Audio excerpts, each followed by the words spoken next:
जय दोस्तों, कैसे आप सब? बढ़िया। तो पहला क्वेश्चन देखते हैं, आइए।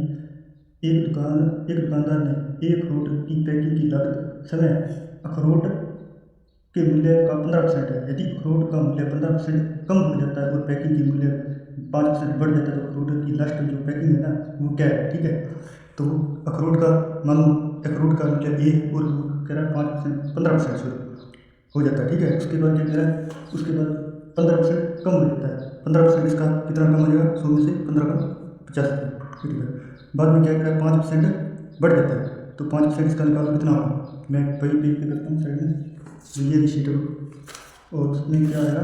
5% बढ़ जाता है 15, चौदह, ये आ गया अपने पास 15, 7। ठीक है, ये बढ़ जाता है। क्या कह रहा है? अखरोट 100 के थे, 15% उसकी पैकिंग में, वो बाद में कह रहा है 15 कम हो जाता है, मुझे कम हो गया 15% 85 है और 5% पैकिंग में बढ़ोतरी हो जाती है, इतना भी है। अब वो 100 के अखरोट थे, 15 की पैकिंग, तो टोटल कितना पड़ेगा उसको? कॉस्ट कितनी? 115। ठीक है, और उसके बाद में ये क्या कह रहा है? 85 तो कम, उसके 100 के बाद कम हो गया तो इतना बढ़ गया, तो यहाँ पर कितने का उसको होगा? 100 पॉइंट कम कर लो इसे 7।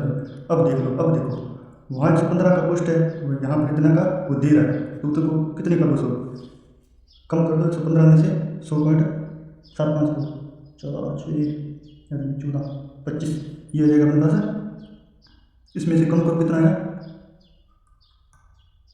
पॉइंट। ठीक है, और किस पे? 115 इंटू 100, बस कैलकुलेट कर लो।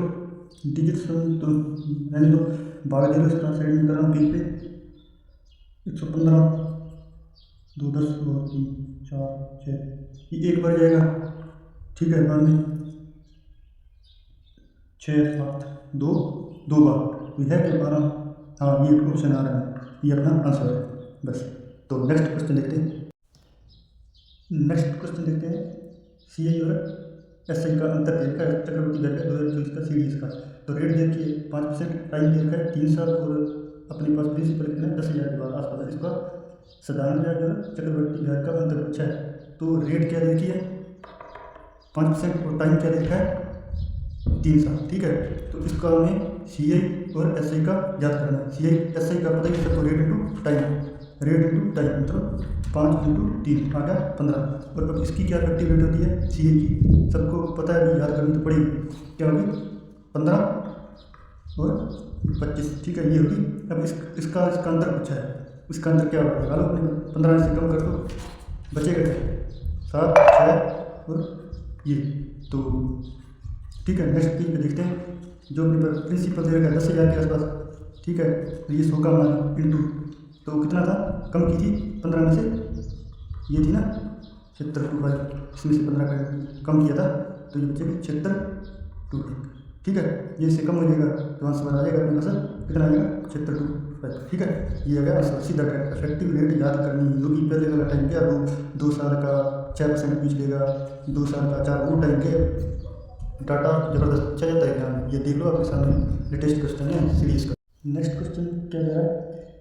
एक धनराशि 2 वर्ष में 1200 हो जाती है और चक्रवृद्धि ब्याज पर 3 वर्ष में 1260 रुपये हो जाती है, तो ब्याज दर वार्षिक रूप से दर क्या रखनी है? ठीक है, तो 2 वर्ष में कितनी होती है? 2 वर्ष में यहाँ पर प्रिंसिपल है और ये सीधा 2 वर्ष में कितनी होती है?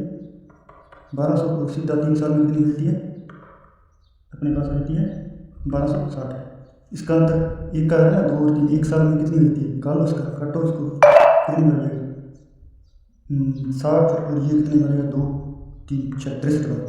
यहाँ की राशि कितनी होगी? 3 बड़ी किस पे? 60 पे इंटू 100।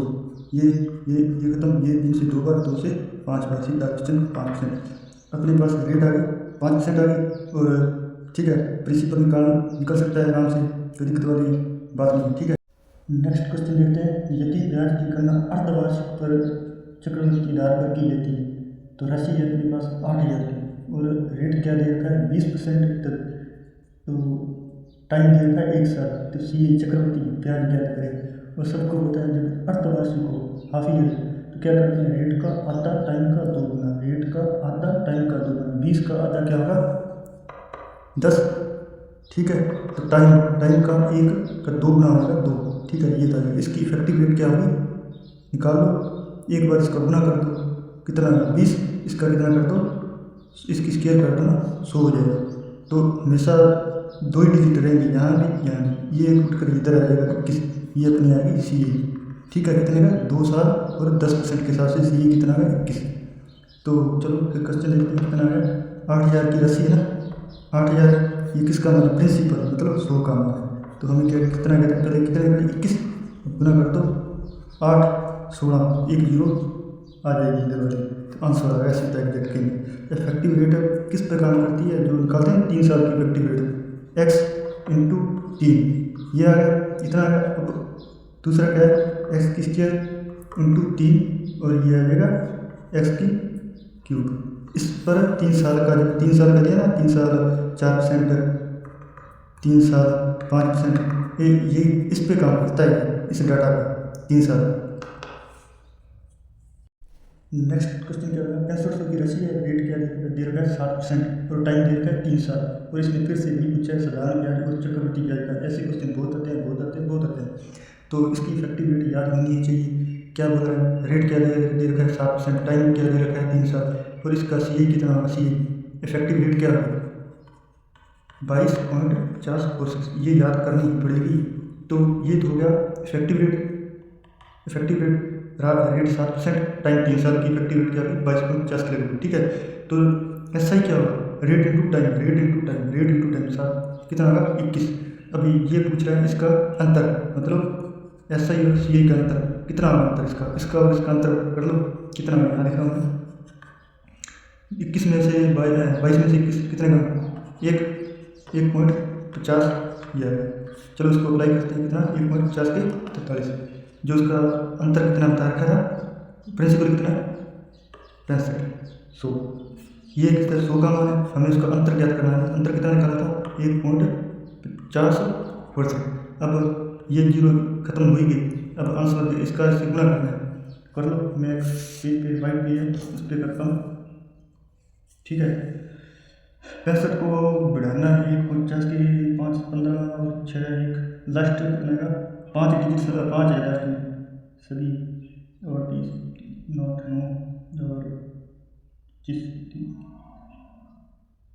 ठीक है, स्थान ये स्थान और ये दिख रहा होगा आपको, ये आंसर है। ठीक है, इसका कितना है, ये लगभग मिल जाएगा। तो ठीक है, ये अपना आंसर है। ठीक है, समझ आएगा। तो नेक्स्ट क्वेश्चन देखते हैं। 75,000 राशि है, चक्रवृद्धि ब्याज दर ठीक है 8% की दर से 1.5 वर्ष में निवेश की जाती है, जबकि अर्थवार्षिक है। अर्थवार्षिक में ये क्या 1.5 वर्ष, इसको क्या बनेगा, इसका 2 गुना करके देखो 3 मिलेगा, मतलब टाइम अपने पास आ गया, सॉरी टाइम अपने पास आ गया 3, और मतलब रेट का आधा 8 वर्ष है, इसका आधा, तो अर्धवार्षिक दे रखा है 4%। इसकी इफेक्टिव रेट पहले निकाली थी कितनी 12 48 और 64। ठीक है, ये इफेक्टिव रेट की किसकी, सी ए की, ये है चक्रवृद्धि ब्याज की इफेक्टिव रेट। ठीक है, टाइम 3 साल, रेट 4%। कैसे 4%, 8 दे रखा है, 8 दे रखा है, रेट का आधा यहाँ पर क्वेश्चन में दे रखा है, रेट हाफ ईयर दे रखा है, यहाँ पर अर्ध वार्षिक, रेट का आधा टाइम का 2 गुना, तो टाइम अपने पास मिल गया 3 साल और रेट हमें इतना। अब क्वेश्चन में अप्लाई करते हैं। 75,000 ये 100 का मान है, हमें कितना अमाउंट ज्ञात करना है, मतलब मिश्र धन ज्ञात करना है। तो कितना होगा 112.6, ये 0 से 0 खत्म। अब क्या करें, 112 का अमाउंट मिश्र धन ज्ञात करना है। 100 से ऊपर जा रही है ना, मतलब बैंक में 100 रुपये जमा करा, उस पर जो ब्याज मिलेगा और टोटल अमाउंट मिलती है उसे मिश्र धन कहते हैं। अब इसको इसके साथ घटाना है, साइड पेज पे इस पर करता हूँ, क्या निकलता है इसका, चलो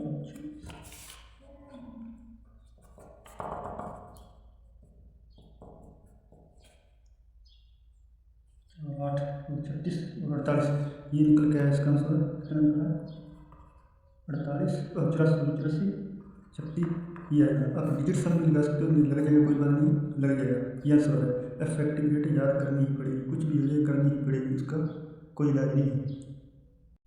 नेक्स्ट क्वेश्चन क्या है, 15,625 की राशि है, 3 वर्ष के लिए 4 वही फिर से घटा है 4% वार्षिक दर से निवेश किया जाता है। सी ए और एस आई का ब्याज दर याद करें, ब्याज याद करें। ठीक है, तो वो देखो कितना है, टाइम दे रखा है अपने पास 3 साल, रेट क्या देखी है 4%। इसका पहले इफेक्टिव रेट निकालना क्या था 12, 48 और 64, ये तो हो गया क्या, ये है चक्रवर्ती ब्याज की इफेक्टिव रेट। तो साधारण ब्याज क्या है, रेट इनटू टाइम 12, इससे माइनस कर तो कितना बचेगा 12, तो 12 खत्म हो गया, 0.48 ये है। अब ये क्वेश्चन में अप्लाई करना है, ठीक है। 3 साल टाइम, 3 साल का रेट है 4% है, तो दर क्या है अपनी, दर क्या बनेगी इसकी इफेक्टिव रेट है 12.4864 के आसपास। तो साधारण ब्याज रेट इनटू टाइम ब्याज, ये इससे माइनस होगा कितना बचेगा, जो अंतर पूछा है ना इसका ये आया, जो ये है ना ये SI और CI का अंतर है, ये वाला, ठीक है। तो क्वेश्चन में अप्लाई करते हैं कितना डाटा प्रिंसिपल कितना 15, 6, 25 और ये 100 इंटू 0.4864, ये तो गुना भारी पड़ेगा, डिजिट सम जीतते हैं कितना निकल जाएगा 6, 4, 10, 18, ये खत्म हो गया 4, 4, 5, 7, 3, ये 6, 7, ये 4, 28, ठीक है। ये आ गया 6, इसका डिजिट सम कितना है 3, तो 6, 7, ये आ गया 76, ये इसका ये डिजिट सम, ये अपना आंसर आ गया, ये खत्म क्वेश्चन। और भी डाटा मैच नहीं करें, 6, 12, 13, 4 डिजिट सम हमारा इसका, ये खत्म हो गया, ठीक है। ये आंसर है, बाकी गुना कर देना, नहीं डिजिट सम निकालिए आंसर हाथ में। दूसरा क्वेश्चन क्या कह रहा है, किसी धनराशि पर 17 दर दे के 17% और टाइम दे रखा 2 साल का चक्रवृद्धि ब्याज साधारण ब्याज का अंतर ज्ञात करना है। सॉरी, अब क्वेश्चन क्या बोल रहा है, धनराशि के पास ये है, तो ब्याज का अंतर दे रखा है 433.50 के पास, ये क्या है साधारण ब्याज चक्रवृद्धि ब्याज का अंतर है। तो रेट क्या दे रखी है 17%, टाइम क्या दे रखा है अपने पास, क्या दे रखा है 2 साल। अब इसका निकालो 34 और कितना आएगा इसका 289, तो इसकी स्केल कर दो ना, तो 2 दर आ जाएगा, कितना आएगा 3689, ये रहा इसकी रेट बनेगी। तो साधारण ब्याज क्या होगा, इसका साधारण ब्याज रेट इनटू टाइम, ये तो होगी अपने पास सी, ये है चक्रवर्ती ब्याज की, ये SI साधारण ब्याज की क्या होगी रेट इनटू टाइम 34 कम 289। अब ये है SI और साधारण ब्याज का अंतर कितना 2.89, ये साधारण ब्याज चक्रवर्ती अप्लाई करते हैं क्वेश्चन में। जो ये 433.50 है ये दे रखा है अपने को, राशि दे रखी है, ठीक है। अब कर लो इसका वैसे क्वेश्चन क्या अंतर इतना, ये है अंतर इसका 289 और अपने प्रिंसिपल क्या करना है, डिजिट सम लगा लो 5, ये खत्म हो जाएगा 6 बचेगा, 9 खत्म हो गया और ये कितना बचेगा 8 होगा, 6 डिजिट सम है 15, 5, 1, 6, इसका डिजिट सम अपने पास आंसर आ गया 15, ये आंसर है सीधा डायरेक्ट, जरूरत ही नहीं है काट। सेम क्वेश्चन इसका थोड़ा सा अंतर है, किसी धनराशि वही है तो क्या ही पढ़ना इसका सवाल का पेपर, सेम सवाल चक्रवर्ती ब्याज बच्चा है इसमें, ठीक है। तो इसकी क्या जानकारी कितनी पहले वाली याद होगी, सेम तो क्वेश्चन है कितना, इसका अंतर दे रखा 289 और अपने चक्रवर्ती ब्याज कितना था 3689। अब तो देखो इसका कितना आ रहा था 5, 4, 9, 6 और इसका 1 था, इसका 9 खत्म 8, 6, 48, कितना आ रहा 3 डिजिट सम आ किसी का है, देखो 5, 6, 3, 6, 9 खत्म और 7, 4, 3, 5, 15, 18, ये 3, 11, 5, 5, 33, ये आंसर निकल गया है। इसका ही डिजिट सम 3 करा, किसी क्वेश्चन का मैच नहीं करा, ठीक है।